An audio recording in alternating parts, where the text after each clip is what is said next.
Hi friends, welcome to Mana Chandamama Kathalu. We from the Mana Chandamama Kathalu family wish you a very happy Vinayak Chaturthi. May the Lord remove all the obstacles in your life and get your way clear for success, happiness and prosperity.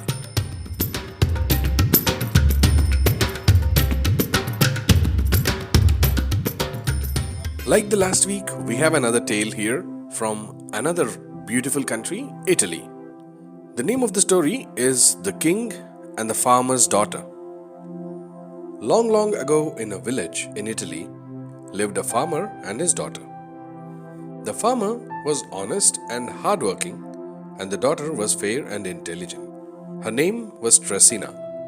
One morning, as the farmer was tilling his land, his plough struck something solid. He dug a little, and to his amazement, he unearthed a bell. After he wiped it clean, he saw that it was not an ordinary bell. It was made of shining gold. This can only belong to the king, he thought.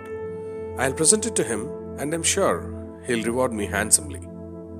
On reaching home, he showed it to his daughter and said that he proposed to carry it to the king. It is no doubt a beautiful bell, but when the king sees it, he will find that something is missing, and you may land yourself in trouble, warned the daughter. Well, what can be wrong with such a perfect piece of workmanship? Said the farmer, still charmed with his discovery.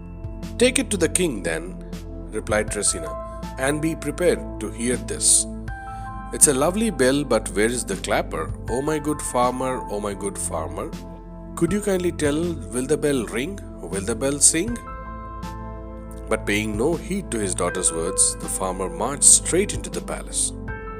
Bowing low in front of the king, he began, Your Majesty, I found this wonderful bell while hoeing my land.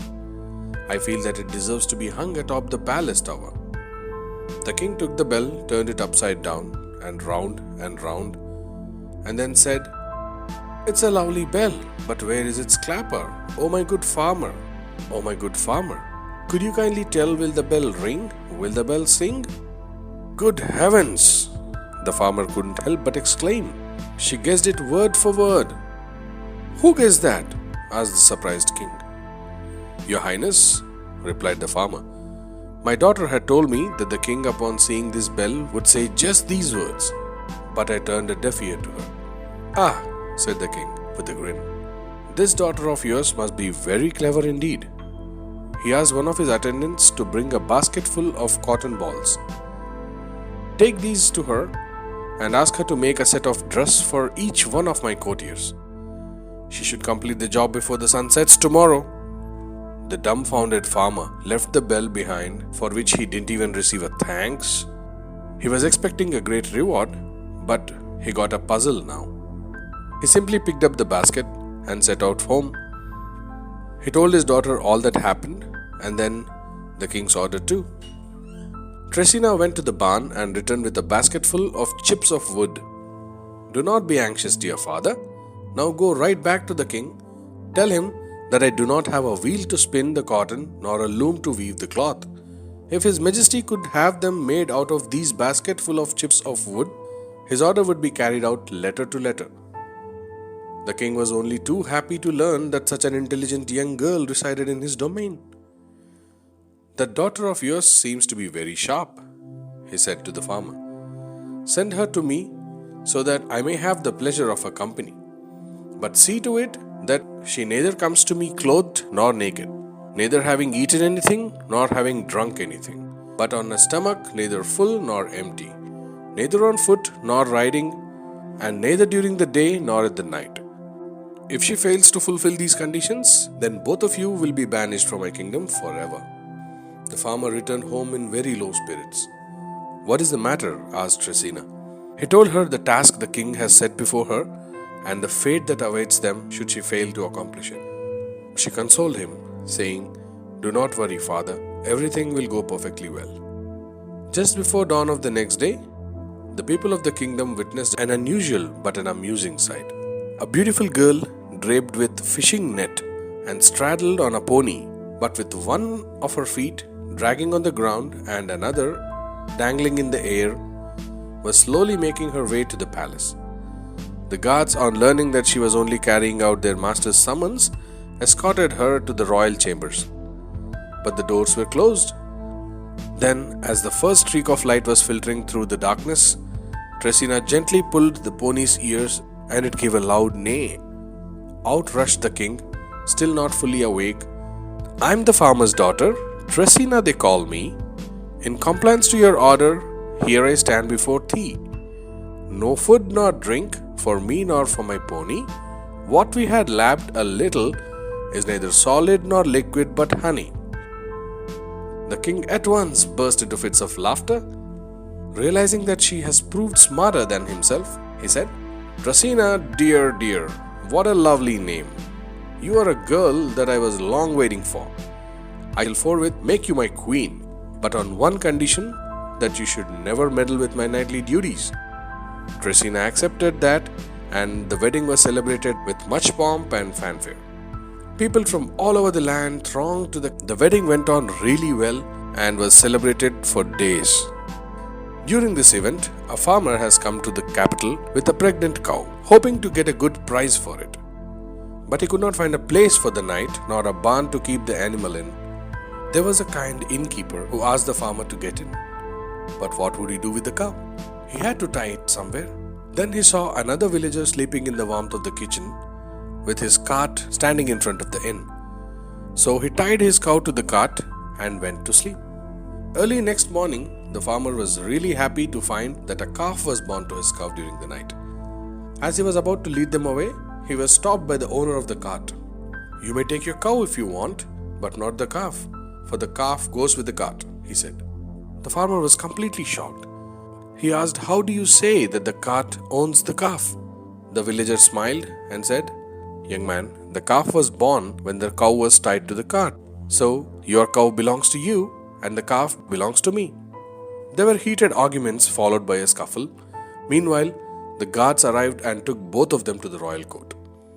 The king heard attentively the two sides and then, twitching his mustache for a while, he thought and then, amidst pinned-up silence, pronounced his judgment. "Calf goes with the cart." The farmer was shocked. The king's words were final. The good innkeeper, seeing him so depressed, asked him to go to the queen and seek her advice. "No," said the sentry at the palace gate.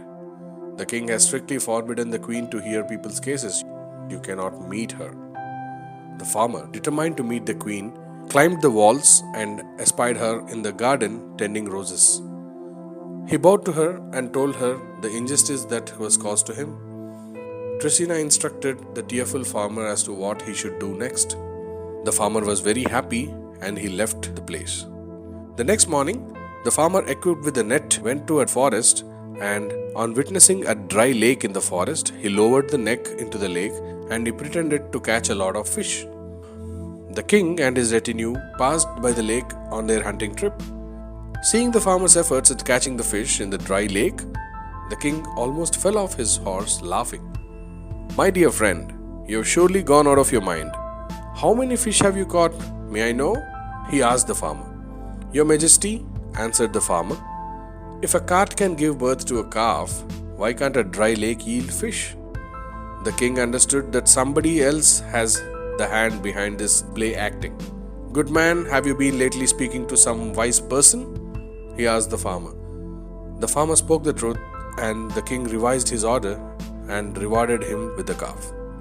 At the palace, he called the queen and said, "Dear Tresina, I had asked you not to interfere in the state's affairs. You have not honored my wish. You may now take any one object, but only one, which you like the most, and leave for your father's house, and lead a life of a farm girl once again." "Your Majesty, grant me one more night, so that we may dine together for the last time," humbly pleaded Tresina. "All right, so be it," said the king. This time, clever Tresina ordered the cook to prepare dishes that were most palatable and at the same time induced sleep. Since it was a farewell dinner, the king obliged the queen and ate whatever she offered and drank whatever she gave. Still in his chair, the king soon fell into a deep slumber. Tresina asked the servants to pick up the chair along with its content and follow her quietly. On reaching home, she knocked on the door and called her father. "At this time of the night? Had I not feared that one day sooner or later the king will turn you out. Nevertheless, I have kept your work clothes already, said the old man in a remorseful tone. But then, when he opened the door completely, he could not believe his eyes. He rubbed them to make sure he was not dreaming. Tresina requested him not to question her anything for the rest of the night, but put the king on bed. Then she asked the servants to wait in a nearby hut.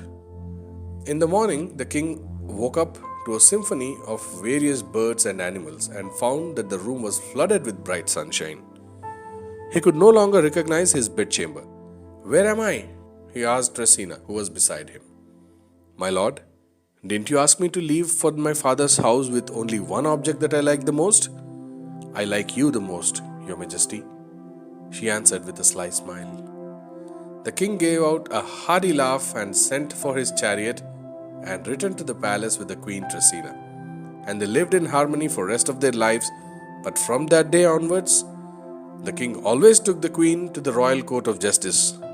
"You might help me in judging the cases, dear," he said. And there was never a wrong judgment, even though the jolly king often went to sleep amidst the... That was a beautiful story, isn't it?